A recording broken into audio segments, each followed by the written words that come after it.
3 mai 2020, nous sommes arrivés au 4e dimanche de Pâques. Nous fêtons Saint Philippe et Saint Jacques. Donc, bonne fête à l'abbé Jacques Philippe, bonne fête à Monseigneur Philippe Alain et bonne fête à tous les Jacques et à tous les Philippe que nous connaissons. Et c'est également le dimanche du bon pasteur. Et le texte de l'Évangile nous donne de méditer sur une réalité merveilleuse. Jésus qui est la porte, c'est-à-dire le lieu par lequel on entre pour avoir accès à Dieu, accès au bonheur. Il est celui qui, étant la vérité, le chemin et la vie, comme nous le dit, par lui on entre.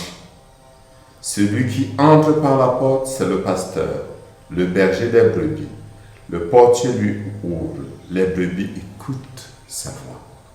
C'est important de le savoir, non seulement Jésus nous donne accès à la vérité, mais une relation spéciale entre lui et ses brebis. Ses brebis écoutent sa voix et ses brebis le connaissent. Il y a une relation d'intimité qui passe par ce sens. Sans cette relation d'intimité, il est impossible que les brebis suivent le pasteur. Il est indispensable pour nous, en ce dimanche du bon pasteur, de revenir sur notre propre relation avec Jésus en ce temps de Pâques. Une relation qui doit être basée sur l'intimité. Et des gestes d'intimité, nous les connaissons.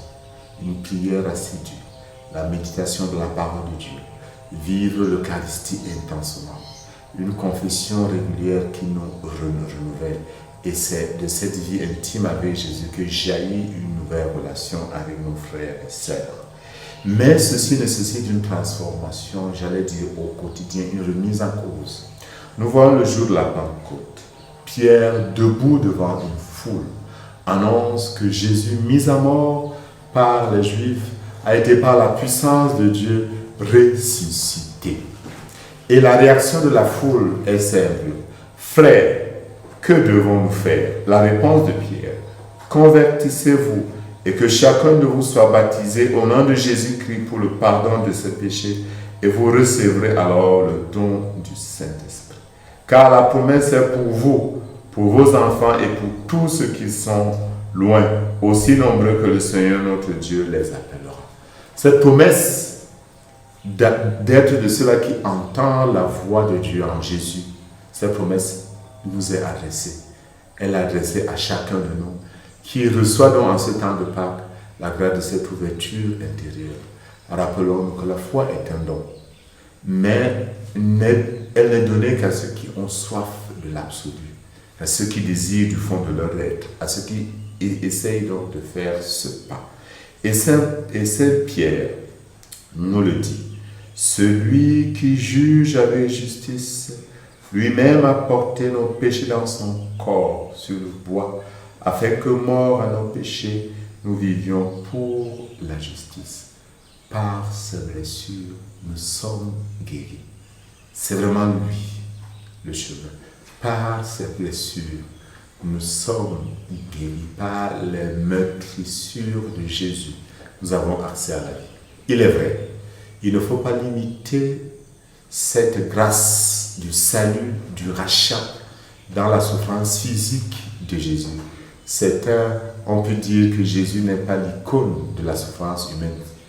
La souffrance physique peut-être pas, mais sa souffrance est interne. Ce qui est la plus grande blessure de Jésus, c'est ce sentiment d'abandon, même par son Père, d'où son fameux cri, Élie, Élie, lama sabachthani. Père, Père, pourquoi m'as-tu abandonné? Et le fait qu'il soit resté accroché à la volonté de son Père, le fait qu'il n'ait pas renoncé à sa mission, le fait qu'il ne s'est jamais centré sur lui-même mais sur son Père, comme il avait déjà dit, ma nourriture c'est de faire la volonté de mon Père.